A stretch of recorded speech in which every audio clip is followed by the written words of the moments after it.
Well, first off, let me say thank you for having me. It really is an honor to be able to present my research to such a prestigious faculty and group of doctoral students. And before I launch into the talk, I think it's important to talk about a little bit of why I picked this topic. And part of the reason stems from the last time I was in USC, or at USC. And during that doctoral student conference sponsored by the CCG, the topic came up several times, once in the business meeting and once in one of the panels, is how does contracting fit in with collaboration? Clearly they're not synonymous, but clearly there's a lot of overlap between the two. And so I thought about this for a few months, and I thought about my research, which is generally grounded in contracting, and I thought about most of the contracts that I observe and study are long-term contracts, what economists would call hybrid governance mechanisms, somewhere between market and hierarchy. And this is similar to what we think of when we think of collaboration. All right, we're talking about long-term networks, we're talking about public-private partnerships for infrastructure. All of these are what we would call hybrid governance arrangements. And so what I started to think about is what common features are there among all these types of hybrid collaborative arrangements. And one of them, Claude Bernard, who's sort of the guru of hybrid governance in the new institutional economics, argues that one of the common features is that there's this relational element, relational governance. Because all contracts are incomplete, right? We know this. We know that it's impossible to write complete contracts. So we have to rely on these relational elements to coordinate behavior and cooperate across organizational boundaries. Okay? What do you mean by relational, those of us not in the field? You mean in personal interactions? Personal relationships that develop, right? Outside this sort of, and I'll get into the definition here in a minute. In other words, it's the trust and obligations we feel towards each other. Yeah. Okay. Well, I'll clarify a little bit about what I think about trust here in a few minutes. But so we also know not only there's this relational element across all these collaborative governance arrangements, we know there's more hybrid governance. All right, we observe it in society. We know that the public sector in particular is having to rely more and more often on these non-public organizations. And so if we believe that, all right, if we believe that relational governance is more prominent and we see more hybrid governance arrangements, then we should see, as Carolyn Heinrich and Larry Lynn and Brent Millward pointed out in the opening chapter of that State of Agents symposium that came out last year in JPART, that we should see evidence of changes in agency enforcement, not necessarily lax enforcement, but increased reliance on non-coercive, voluntary, and negotiated forms of enforcement across significant swaths of the public sector. Okay? And so why relational governance is important is because it's taking on more prominence in the public sector, and we should see more of it. And so one thing that we need to do is be more systematic about how we think about managing relationships. In other words, taking public relationship management seriously. And I think this is rich, fertile ground for theoretical development as well as empirical. And I'm going to kind of straddle both. I'm not breaking any new theoretical ground today, but I am going to provide a first cut at an empirical test of this. Okay? Some propositions. So what are the questions sort of motivating this? One is, based on this question, what is relational governance? It's an abstract concept that we don't really think about in a conceptually clear way. What does it look like? How will we know it when we see it in governance arrangements? Okay, so that's the first thing I want to think about. Second is, there are multiple theories out there explaining the emergence of relational governance. Sometimes they're in tension, but there's some unifying themes as well. And so I want to sort of explore that a little bit today. And lastly, what factors influence the emergence of relational governance? Okay? When should we see more of it? When should we see less? There's this sort of belief in the public management literature in particular that collaboration or relationship building, the more the better. Right? But this is an investment of time and resources. In some cases, it doesn't make sense. So we need to think about when do we need more of it, when do we need less? And this goes with this idea of Williamson's discriminating alignment hypothesis. The idea that no one governance arrangement is superior. it's superior given the attributes of the transaction. Okay, the same should be true of relational governance as well. When should we invest more in relationship building? And when should we rely more on these formal mechanisms, these more discrete traditional mechanisms? Is there any difference between this kind of question and questions that might come up in contracting between firms? Well, I'm going to talk a little bit about the difference in the public sector, what I think the difference in the public sector is. Most of the literature I'm going to cite today is dealing between firms. Because I'm going to a seminar tomorrow in the law school, which is all about how a contract, there was a dangerous component in it, but people ignored it forever. You know, it was black letter. And the idea was that people, in some sense, relationally managed it. And so yeah, exactly. That the actual formal contract itself became almost ancillary. And I'm going to talk about this in more detail here in a few minutes. Okay, so I'm going to start by providing a more concrete description of relational governance, or at least as I see it in the literature. Okay, talk about some of the theoretical approaches to explaining the emergence of relational governance. Provide the first cut at an empirical test based on some of the propositions derived above. Okay, and then lastly, sort of the implications and the sort of long list of limitations with this particular study. Okay. So the first is I pulled some definitions out, and this is sort of one of the most oft-cited definitions from a couple of prominent management scholars, Heidi and John. Interorganizational exchanges embedded in long-term social relationships where governance emerges from shared values, trust, and agreed-upon processes. All right? I don't necessarily like this definition because, A, there's the big trust word in there. And I'm going to talk about that a little bit later. So I'm going to ask you to sort of hold off for a second on trust. And B, it doesn't really tell us what it is. And if anything, it sort of explains what the antecedents might be. But it doesn't necessarily explain what relational governance is. A better, or I think a more useful definition by Papo and Zenger is the enforcement of obligations, promises, and expectations occurs through social processes that promote norms of flexibility, joint action, and information exchange. Okay? And lastly, sort of the most, most parsimonious is by Anna Grandora is this idea, it's really this extra-contractual governance. It's stuff outside the black letter contract. All right? And some of you might like that one the best because it explains, basically it's this governance outside of that formal document. So where does this idea come from? Well, it's this notion that we've all known for a long time that all exchanges are embedded, right? They're embedded in these social relationships. Contract scholars have been talking about this for a long time. I mean, we all think of Granovet or 85 as sort of the social embeddedness argument, but these guys have been talking about it a lot longer than that. Granovetter just stole all the citations, right? So guys like Stuart Macaulay or Macaulay, is it Macaulay or Macaulay? Macaulay, right? He's an interesting guy. He got a job at the University of Wisconsin. His first job, he had to teach contract law. All right, and so like any good assistant professor, he goes out and he finds the guy who taught it last time. And he gets his syllabus, and he gets the case book that they used. Takes the case book home, he's looking through it. His father-in-law happens to be sort of a retired businessman. He's got a lot of time on his hands. He thumbs through this case book, and he finds it so ridiculously simplistic and wrong that it's laughable. And so it sort of points Macaulay in this direction of, wait a minute, maybe the way we're thinking about contracting among firms is all wrong. And so he emphasized this notion of the non-contractual relations, regulating behavior without the assistance of written contracts. And in fact, he goes so far as to say the written contract, if you try to make it more complete, actually crowds out these non-contractual relations. Okay? Ian McNeill, who the term relational contract is often attributed to, builds on Macaulay's work, okay, or Macaulay's work. And he basically, what he did is came up with this continuum of contracts, this notion of you have this discrete level contract, a classical contract, and then at the other end of the spectrum you have the relational contract. Now he wasn't really arguing there's these three distinct types of contract.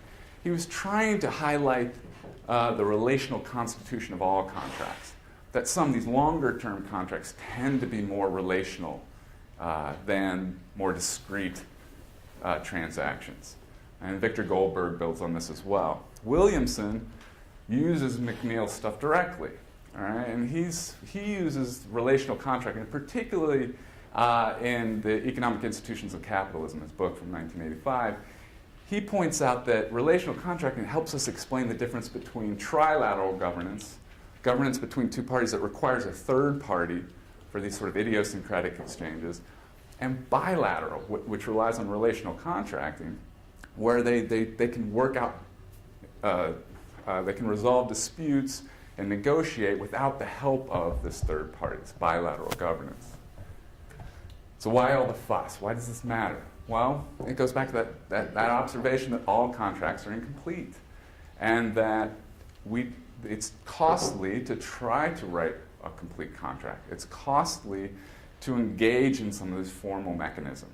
So therefore, we can actually save on transaction costs, and potentially have a more efficient exchange for certain cases, for certain types of exchanges, when we rely on relational governance. That there's a payoff. And going back to the point before about whether this applies to firms, well, this literature basically comes out of relationships between two firms. Okay, and so the idea was, hey, you can save a buck, right? You're saving money if you rely on relationships in particular instances. I think I passed a slide.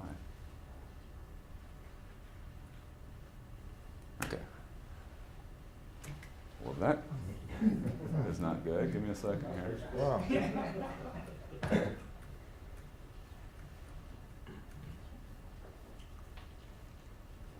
Okay, and so from this, there's several theories that emerge. And I'm not going to get specific about each individual theory, but there's sort of two general camps.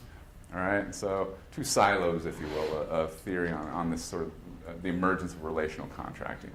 Okay, the socially enforceable contract and the self-enforcing agreement. Okay, the first of which, socially enforceable contract, is predicated on this idea of repeated interaction. All right, and this is something that the self-enforcing agreement is as well.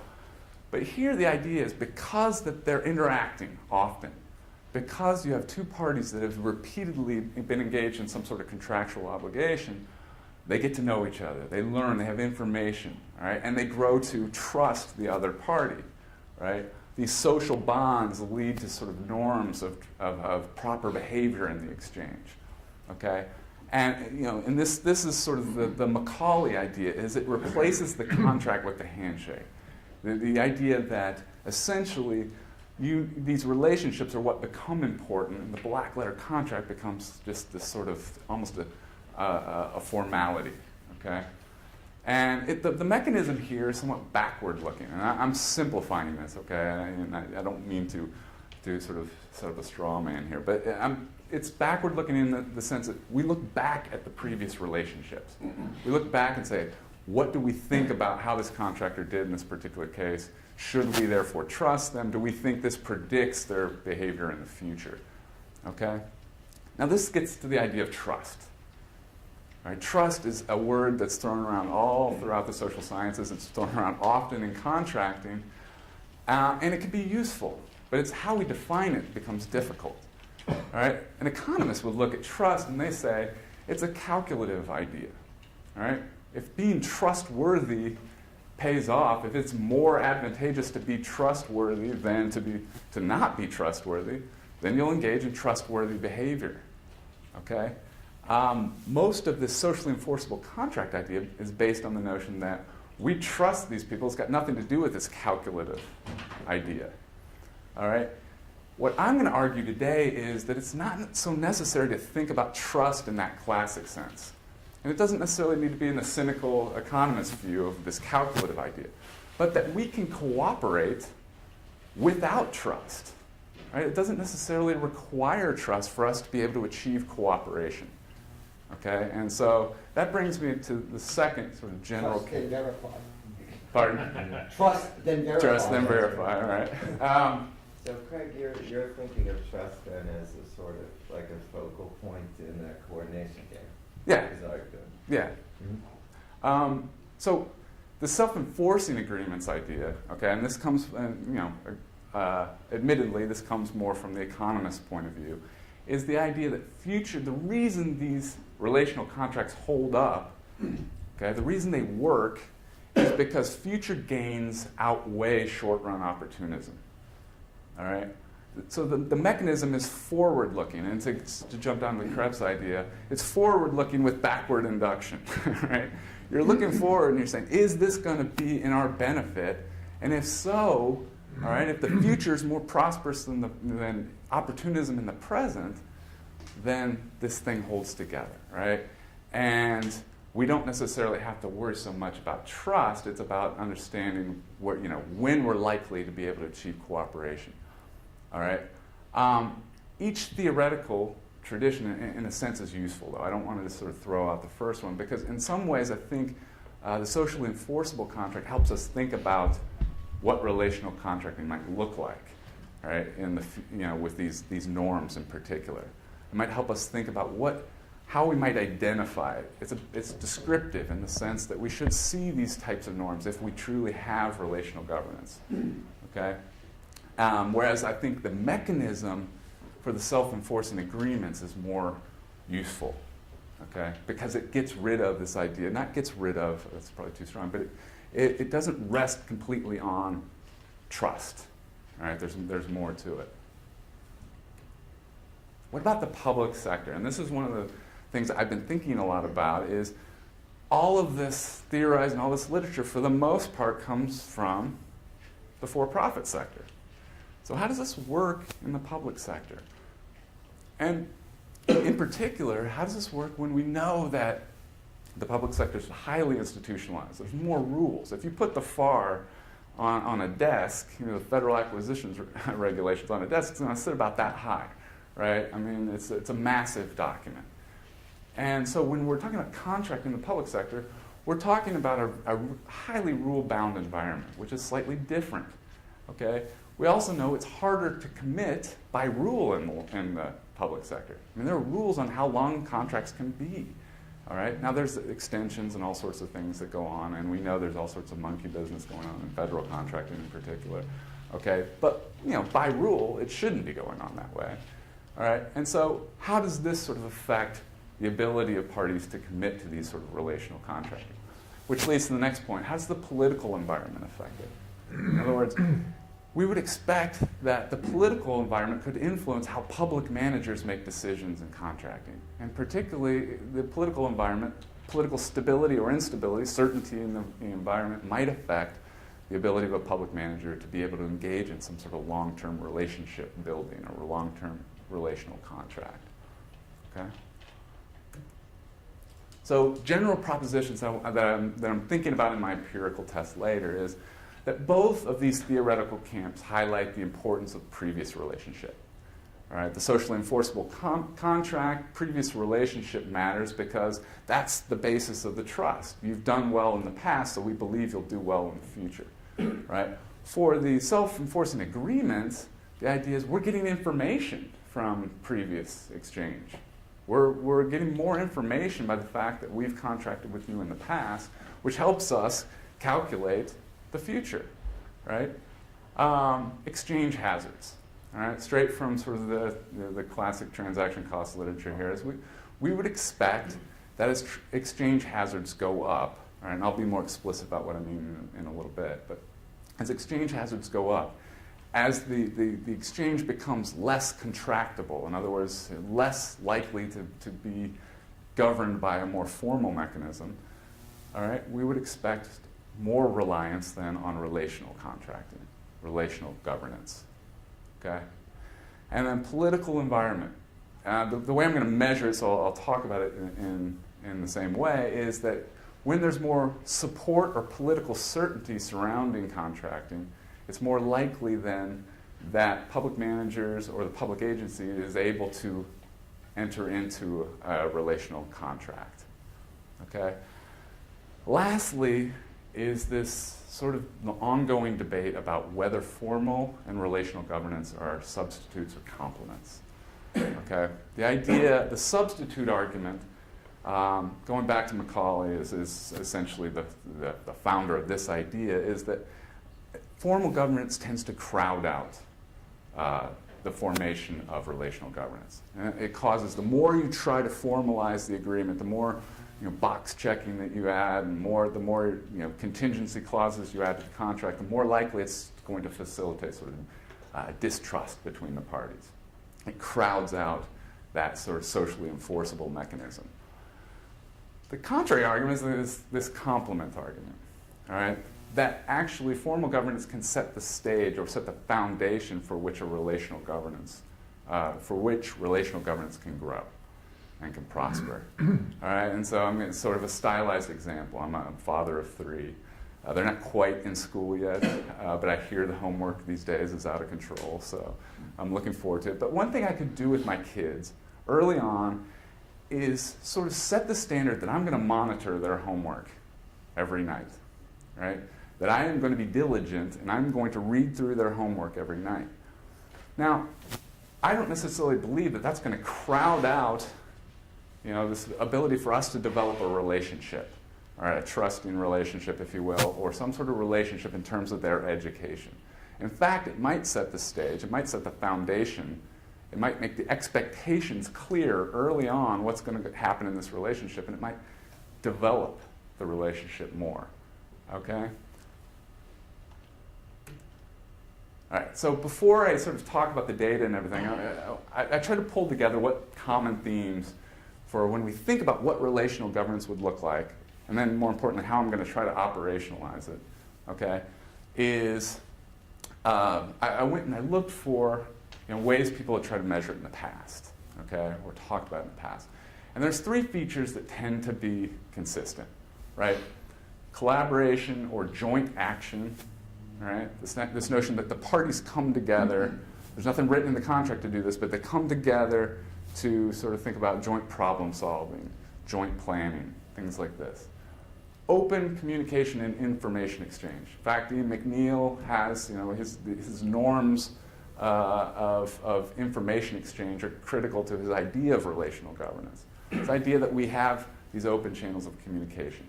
I worked at the Georgia Department of Transportation. Actually, I didn't work there. I did a project there while I was in grad school. And one of the things that I noticed while I was in there is that there was different levels of communication between the contractors and the agency. There were some contractors who, whenever something went wrong, they were in the office, informally chatting them up, trying to figure out ways around, the current situation. While other contractors, we never heard from them unless we were requesting information formally. Okay? This notion there was open communication for information exchange. Flexibility. Constant theme in the literature is that if you got relational governance, if you have strong relational contracting program, then there's flexibility built in, right? That the contractor knows if things go awry, if problems emerge like they always do, that there's going to be flexibility built in to the relationship to where they can change, all right, without going through perhaps a costly, lengthy, formal change order or something like that, all right? Now, a lot of measurement approaches to relational governance have included trust, all right? Now, I've chosen, for reasons I've already mentioned, I'm leaving trust out of this, all right? Because to me, it doesn't fit in the same way, all right? Plus, I'm using survey data here, all right? So for me to ask if there's trust of one side, I think misses sort of what trust is all about. We need sort of both sides of the equation to be able to do that, all right? Now, granted, you could argue the same thing for these, that I'm only looking at one side. But I think these are a little more observable than this idea of trust between the parties. How do you know if it's trust or your claim? Trust or my claim? Yeah, how can you differentiate trust from your claim, or do you have to? That's a good question. I haven't really thought about that. So you're saying from the way I'm describing it? Yeah. I can't with these data. Yeah, maybe you can. But at least you can't ignore, you can't say that you ignore it, right? Yeah, that's true. That's true. But, well, you tell me as I go through the sort of the empirical part, if I can test it. I don't think right now I can test it directly. Okay.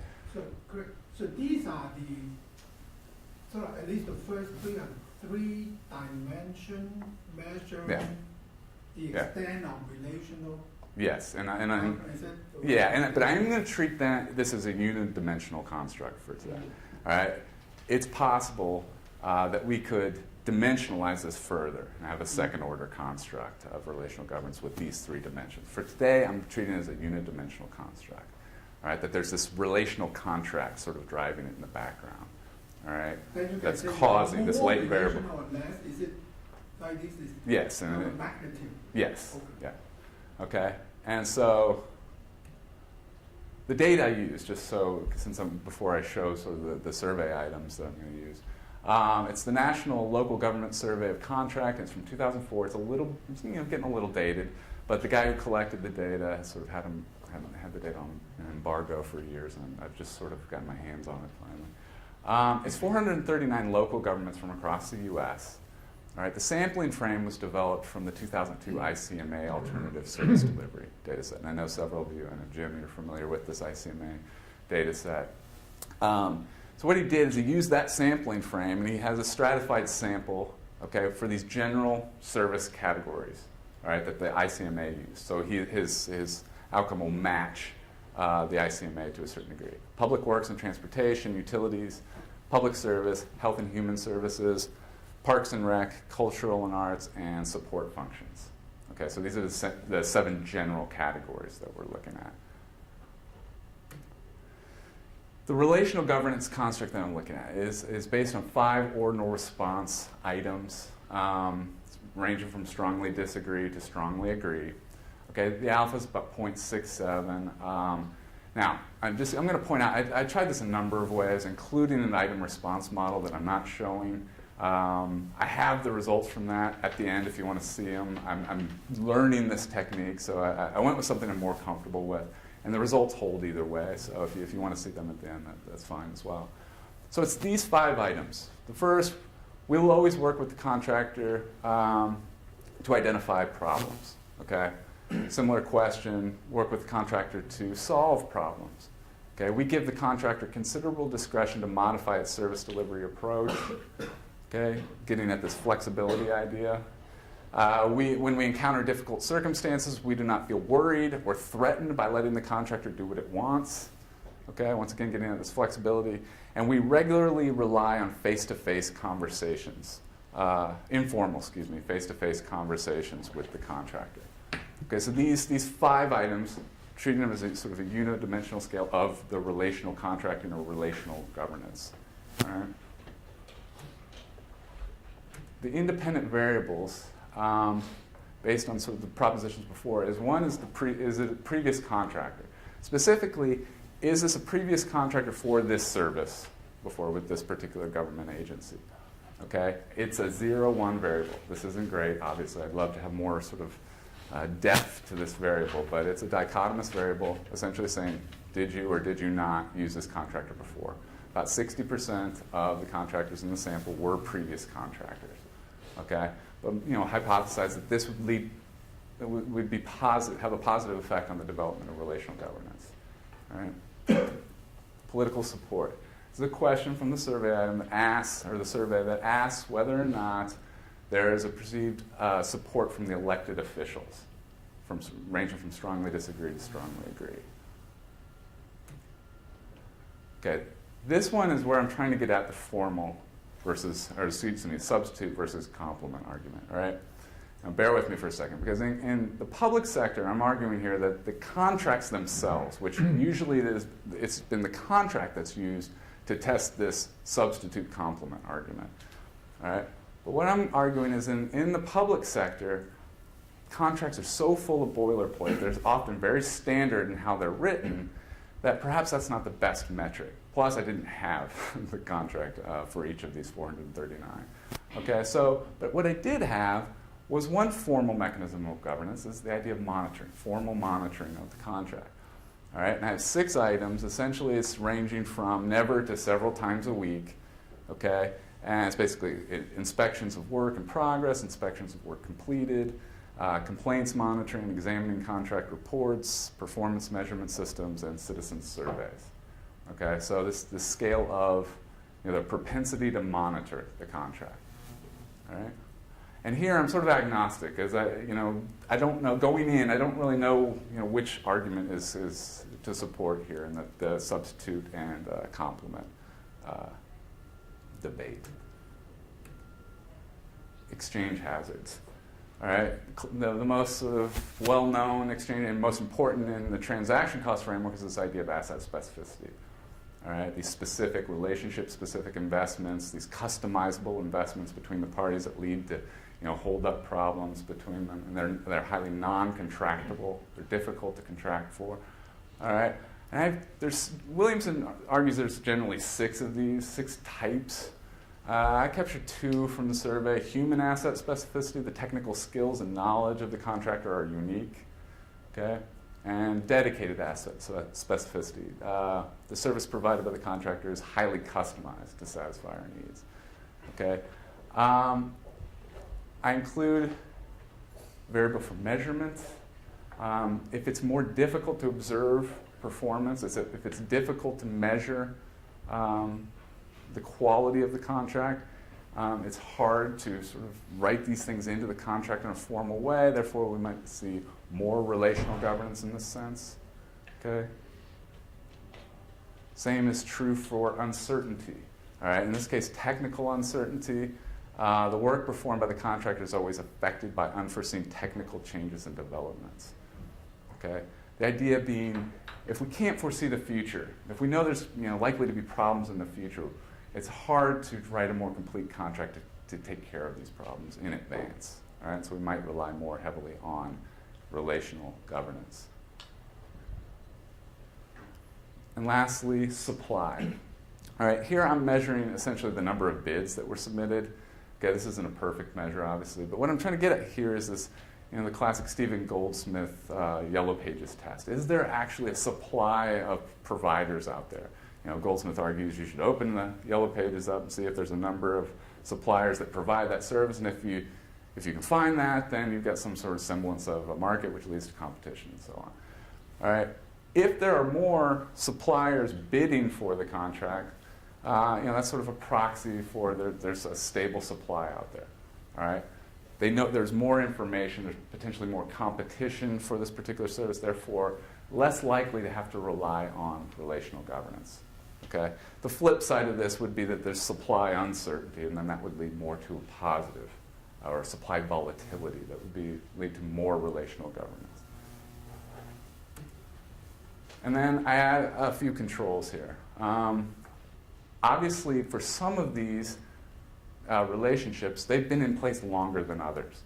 So obviously the person taking the survey might believe more relational governance has ensued because it's been in place longer. So I control for the time of the current relationship.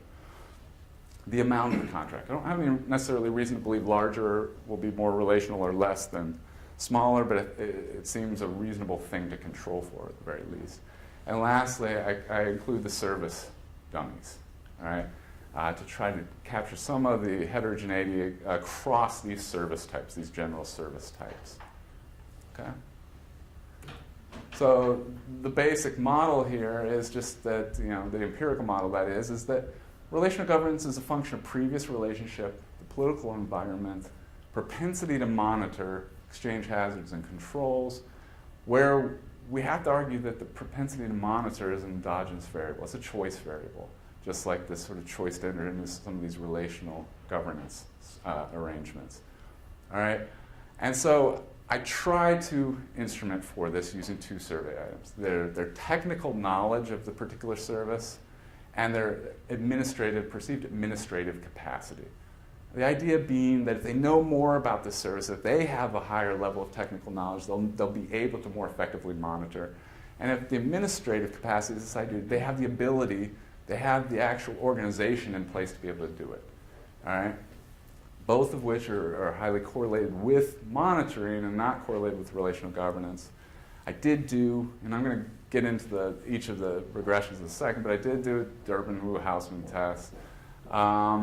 It suggests there was moderate or actually borderline endogeneity. However, regardless of what that test says, there's a reason to believe there is endogeneity. So, what's the correlation between knowledge and capacity? between, Your instruments. they're, I think, 0.4 or so. 0.4. And so I'm gonna show you just the basic standard regression, and then I'm gonna show you the results of the two-stage least square.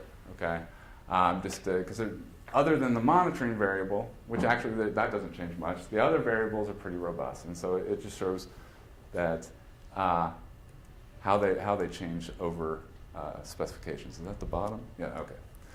And so what we see here is the highlighted ones are the statistically significant variables. Okay, and this is just a standard OLS regression here. All right. The political variable is highly significant. Okay, has the strongest sort of overall effect. This monitoring variable, this is without any sort of instruments or two-stage least square process here, is statistically significant. Okay, and has a positive effect. All right, which sort of supports the idea of the complement relationship between relational governance and formal governance. Human asset specificity is highly significant as well. And so I went back and I looked, what are the types of contracts that are human asset specific? And these are the health and human services contracts primarily. Okay? And then lastly, we see that this technical uncertainty is also statistically significant. Okay? Here are the results of the two-stage model. All right, everything else is pretty much the same. All right, but the monitoring variable is not. It's borderline significant. It's significant at the 10% level. The effect has gone up, but everything else holds. So I guess in a nutshell, what I would say is I don't have a lot of confidence in the monitoring variable, but given sort of the positive correlations, the regular regression and the two-stage regression, there at least is some support, some evidence that perhaps there is a relationship, a complementary relationship between formal and informal governance. Okay? So what are the implications of all this? All right, one is, and I don't mean to sound trite here because it's or cliche, but that relationships matter. All right? And that public managers might have sort of a role in developing these relationships. And we need to go, in public management in particular, we need to go beyond this sort of idea that the more relationships, the better, and actually start thinking about how we can understand when to invest in relational governance and when not to invest in relational governance. Okay? We also know that there might be this political element, all right? That stability in the political environment might matter, might affect the ability of us or public managers to commit to long-term relationships. Limitations, I'm only looking at one side of the equation, all right? This is a problem. If my wife and I were in marriage counseling and I was the only one to show up at the session, that wouldn't be good, right? That wouldn't help the doctor make a very good decision, right? And here's this the same issue. I'm only looking at one half of the relationship. It's based on perceptions, right? These are survey data, which is always problematic. Okay, and then the data themselves, oftentimes I'm having to rely on a single ordinal measure for some of these things. All right, so the data limit my ability to sort of dig deeper into this. Where I want to go in the future is get past some of these survey items and start looking at these contracts in a nested sense. So use hierarchical data, use data about the environment for which this contract takes place. In other words, have information, get past that single political variable and actually look at what's going on in that particular city, the stability of the political environment within the city, or the state for that matter. Okay? One thing I think these data currently lend themselves to is structural equation modeling. That's one way of approaching this in the future. And also, I want to be able to tease out this performance idea. Okay?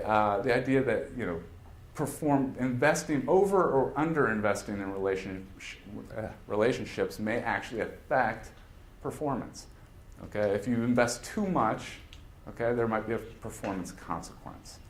Okay, and at this point, I'll entertain your questions, suggestions, or hopefully some useful suggestions and comments. What's your political variable? The political variable is an ordinal variable asking them whether they think elected officials, they perceive support from the elected officials in that city. So these are managers that are being surveyed? Yes, yes. And what's, is it, so it's a city manager or department manager? It's both, depending on the size of the city. It's, Well, the question is that some cities contract a lot and others don't contract at all. sure. So are you just asking them about, I mean, there could be a selection bias, right? Yeah. That there's some of these cities that are responding might be active in contracting, and the cities that are reluctant to use it maybe because Sure. of monitoring issues Sure. aren't in there. And one of the problems I have right now is I'm trying to get the geographic identifier so I Yeah. can link all this stuff. But the guy who has the data is basically says there's a problem, right, with doing that. But you're right, because I don't know what's going on behind the scenes here. I have to rely just on this one survey item. So you can't identify the unit? Right now, I cannot identify the city. I was told I would be able to, and it has not come through so far. And there's another selection bias potential is the fact that some of these, if we're looking at relational governance, some of these services, theory would suggest these should be produced inside the hierarchy and not contracted out. How does that affect? Well, that, Yeah. exactly. So I want to sort of think about, see if you can verbalize the meaning of the main result, monitoring the strongest factor, right? So, It's not the strongest factor. so it's It's a positive factor. I mean, it leads to more relational governance. So how do you understand it? So is it, if you monitor more, then you tend to build more relational Yeah. stronger informal relationship. I mean, it's what counterintuitive. causes what? I'm not sure. So is it kind of a mandate you have to monitor more in order to facilitate your monitoring, then you tend to develop better informal relationships? Well, and that and at one point I did do a 3-stage least squares, having them go in both directions, and using relational governance as a predictor of monitoring. Well, it's counterintuitive, and it's not. But the idea is if there is monitoring in place, and both parties know that there is a significant amount of monitoring in place, it will sort of remove some of the uncertainty, and the expectations of the particular exchange will be well known by both sides, and therefore, the idea is that maybe it facilitates the growth of the relationship over time. It's an information idea.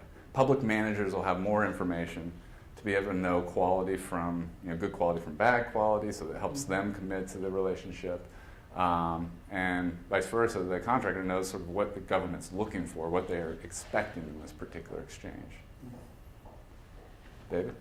Maybe this is a little devil's advocate take on it, but maybe it's not counterintuitive at all, and maybe what you're capturing is in fact a lack of trust, meaning that monitoring is there in the first place because trust but verify. You don't actually believe they're going to do what they do. But then what you're calling relational contracting maybe is actually just I'm the public agent, I'm the principal who's a little scared that maybe they're not doing what they're supposed to be doing, and so I'm doing all of this additional stuff that you're calling relational contracting, which really is more of just we didn't specify a contract and we're going to get screwed here. And so I'm kind of curious, your take on Well, I mean, that's plausible, I suppose. I mean, but I don't understand necessarily why they're investing in relational governance. I mean, I get your point, but we're talking about things that are time-consuming, allowing flexibility in the relationship, but then turning around and sort of not trusting them seems sort of counterintuitive. Yeah, I'm just thinking of sort of the classic I had an economist one time tell me that the only reason government exists is to enforce contracts. And so the point was, you shouldn't need relational anything if you have a good contract. So these are, in fact, transaction costs. All of this relation stuff adds costs to the relationship for the principal, for the agency that's doing this. So I like what you have. So I'm just trying to press that. And it's plausible, and it's a reasonable explanation for sure.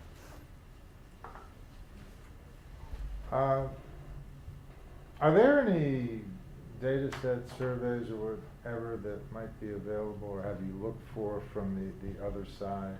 I'm thinking of contractor organizations. I work mostly on the public works infrastructure side of things, and to see what the well, I'll make this a longer statement. I go to a tremendous number of meetings talking about public-private partnerships and how can we do Sure. more and whatever. And I find most of the conversations are totally orthogonal between what the private sector wants to do, what the public sector expects. Sure. And to me, that any of these things actually get negotiated is pure happenstance. Sure. And I would be interested to see what the private sector would have to say about this. I don't know. I'm not aware of a data set. There was when I was working at the Georgia Department of Transportation, we did interview people from the private sector, the regular contractors and the public, and a lot of what you're talking about is absolutely true.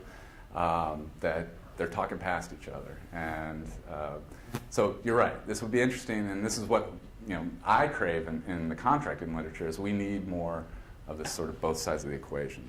Looking at a specific exchange, perhaps, and looking at both. And we could do this via, case studies and more qualitative approaches. And probably we need to invest more time in that. But in terms of like a large-scale data set where somebody's put a lot of money into collecting these data, I don't know if that exists. But I think the point's well taken for sure. Dan?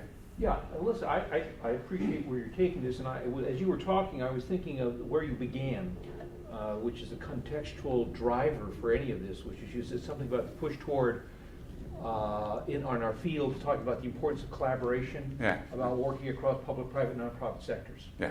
So you begin there, and then you went off into the actual data you had, but I thought that what would have helped me, and I don't know if you thought it through yet, which is, well, given the character of these kinds of relationships outside of government, and then what you characterize as somewhat I call the barriers or constraints or institutional designs of government, what would you hypothesize in terms of the frequency, the extent of these kinds of relationships developing across government and private or nonprofit sector actors?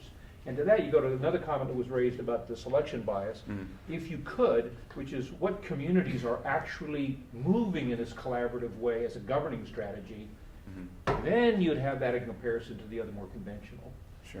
But I don't know if you set it up that way because, I mean, as you were speaking and as it's not just that they're talking past each other, I think there are enormous constraints on government actors behaving in relationships of the sort you're describing. Sure. And so my hypothesis would be far, far less of an impetus, but you might find some exceptions. Sure. And the exceptions may be when the governing council or whatever it is, the authority or the executive really sees that as the future of that government. Sure. And its future, and that's a very different way of talking about it, and then you can talk about the pros and cons, the strengths and weaknesses, and then as the data support this. And one argument is one of the individuals that is given, sort of it's held up as this proponent of contracting and privatization, and so almost in sort of a bad way in public, is Stephen Goldsmith. Yet, if you've read Elliot Sklar's book on contracting, he uses Stephen Goldsmith to highlight the power of relational governance, how he invested in not only relational governance within his organization, giving bonuses to public employees, but also across organizations with contractors.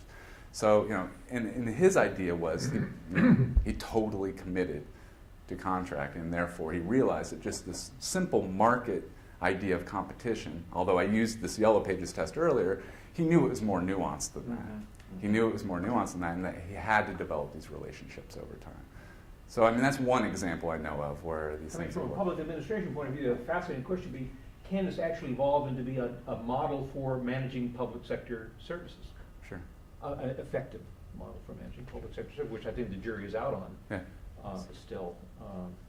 And then it goes into personalities and so forth, of who's more likely to do it. And is there any information, I don't want to monopolize, but about the people who did this? That is, are they what we call boundary spanners? The actual survey respondents? Yes. That I don't know. I don't know if they are actually boundary spanners or not. They are either the department head or the most knowledgeable city official on the particular contract. That's how it's sort of written in the letter. I'm paraphrasing a little bit. Sure. But that's But I mean, I'd ask you the analogous in the private sector, it's not always the top person who's the boundary spanner. Exactly, Has exactly. a relational agreement, so. Sure. I think this needs to be much deeper in terms of Sure. trying to find the key players. In fact, I brought up that GDOT example, Georgia Department of Transportation. Those informal sort of exchanges were going on between, people that weren't necessarily, they wouldn't be the people answering the survey if it was of state agencies, for sure. So you're right, that's a valid point. Could you go back for a moment to the last OLS equation that you had up? Okay. Okay, so the couple of small points. Could you recap how you measured the dependent variable? The dependent variable is an index, an additive index. From From survey data? From the survey data, yeah. Okay. Do you feel like it's a good index? Well, I prefer to use other methods, but I felt like of the other methods I use, and I tried, like I said, I tried a item response model and everything correlated very highly above 0.95 or so. So it meets the standard criteria. Yeah, well, it's 0.67 is the alpha of the index, which is a little bit below what we consider the classic 0.7 benchmark. But I don't think it's so far below that it's worthless either. I think it's sort of in that. No, I would say it makes sense. Okay. What about the R square? Is that how would you interpret that? That R square? Yes.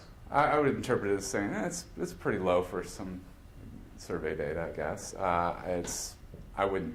I don't think we throw it out because I'm only explaining 25% of variation, but it could be higher. I would hope it would be higher, but it's not in this particular case. Sure. David? So sort of building off of Dan's, maybe this is just a long-term puzzle in my own head, so I want to get your thoughts on this. I think what you said is right, which is this a model sort of for the future? I mean, it's not something your data is going to be able to answer here, but I think it's worth at least discussing. It is happening more, I think most of us would agree. And the challenge is, what I still haven't been able to put together is the added cost to the agency to actually doing this monitoring and some empirical evidence that you get improved performance, improved outcomes, right? Which you don't have here. You don't have whether doing this stuff leads to better results, right? I don't even, I hesitate to even bring this up, but I'm going to go ahead and throw it out there. What the heck? There are performance measures in this data set. And so one way that's been done in sort of the governance literature from economics and the second wave of the transaction cost literature is to try to sort of see what the misalignment costs are. In other words, take this, and I would hope it would be a much higher R square, that I'm explaining more of the variation. But then I could take these sort of observed values, subtract the predicted values, take the sort of absolute value of that, and see how far away individual cases are from the regression line. All right, and in each case, there is this negative effect. All right, but I can't identify the performance model, so I can't sort of model it in a multivariate way. All I could do is do sort of Spearman's correlations, but there is this pattern. That's kind of why I left it out. But so there, I do have the slightest bit of evidence to suggest that not aligning this actually led to sort of negative performance implications, but not these are survey items, and so like I said, I chose to leave it out, but I think you get the idea that of how you might go about it. But of course, there's a lot built into the residual, and a lot of measurement error, and so it's not the most reliable approach. Can I go back to where you started trust? You started talking about that earlier. Mm-hmm. As you were speaking, I don't know if this makes any sense, but it struck me that the brief conversation we had here about that, it was reminiscent in conversations and others I've been talking about altruism, which is a term that is used frequently. It shows up in regressions, but you don't know what it means. and I've always thought of it as a summary indicator. It's not a factor itself. It's if we have all these things, we call it trust. Or if all these behaviors, somebody says, well, that's altruism, that's supposed to self-interest. Sure. I don't know if it's analogous in the way you use it, but I think it's a very slippery term, even if it's a good summary, verbal term. But I don't know if anybody else sees anything close to that. But it's hard to gauge by itself. Yeah, and that's honestly just the measurement issue is why I just couldn't, well, I have theoretical reasons as well, but the measurement issue makes it difficult. I did, though, however, take the relational governance construct. There is a variable in this data set that says, do you trust the contractor? And I correlated the two, right? And there's like a 0.5 positive correlation. So, in other words, I don't want to say that this shouldn't be related to trust at all as we think about it. I said trust as a summary. Yeah. But there is this positive correlation between the two. So, this talk about trust brings us up. If we have complementarity, what is our hypothesis here? That there would be a positive relationship between monitoring and relational governance. And if we have substitutes, it would be negative. Negative, yes. Right. And what is there a prediction if it's 0? I mean, do we trust the contractor when it's 0? That's a good question. If there is no effect at all, Yeah, a monitoring. then would there be a prediction about the relational size of relation? I kind of asked you this earlier. I mean, do we have to monitor or not, right? But at some level, the information, if you find, and I have some, I'll tell you later, but some methods issues. But the implication, if you find no relationship between monitoring and relationships, right? Is that it doesn't matter at all? Essentially, we don't need monitoring, and monitoring it. One way we might think about trusting the contractor is I don't have to put any of the contractual default rules into place, right? Sure. Right. So it's not that, it's fine. The reason that when economists talk about these notions of contracts, Dave was getting to this a little bit, but if we, it's not that we don't have these formal rules, right? It's that, they're expensive to enforce, and if we don't have to do it, right, then these things start to fall away. So you might have some interpretation in that variable, and since you have another variable that measures trust, you could actually look at who says, just crosstab, who says they trust their contractors, and look at the results in those subsamples. That's a good idea, actually. I had not thought about that. So I don't know whether it's related, is what I usually tell my classes when I talk about contracting in the public sector is most contracting in the public sector is done in a less than ideal situation. Sure. Because in most cases, you almost have a mandate you have to contract out. Sure. So it's not like in the private sector, if is there a lot of hazard based on the Williamson model, then you don't contract out, okay? So then the question is, is relational contracting practices kind of a way to mitigate the kind of hazard, given that you have no choice, you have to contract out? Yeah. So that might be a way to think about some of these results. And I think, even Williamson argues that in the public sector it's slightly different. He uses, military procurement as an example of how his theory doesn't necessarily always match in the public sector. And you're right. And so in some ways, when you're forced to contract out something that might not be done in the best way in the private sector, that it could be made perhaps more efficiently done in the public sector, or protect some of those public sector values that we have to consider that a firm doesn't.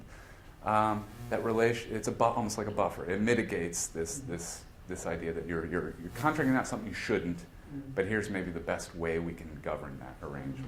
Yeah, I think that's true. May I have 2 cents with that? But that's an ideological choice in a monopolistic situation, which is, if you say we don't want the military producing the arms they're going to use, we're going to insist they contract them out, it's a huge transaction cost, and we pay the transaction cost. The military does a lot of monitoring, but it has no competitor. Sure. So they're not under the constraints of competing with another entity for selling a good or providing a service.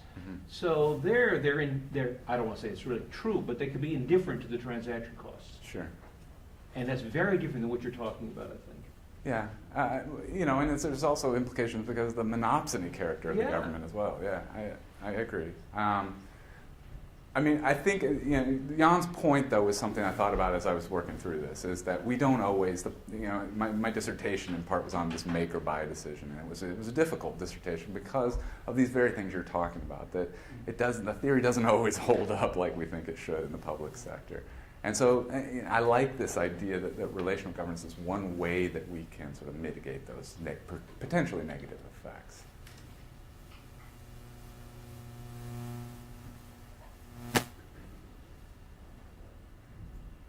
Okay, I think that does it.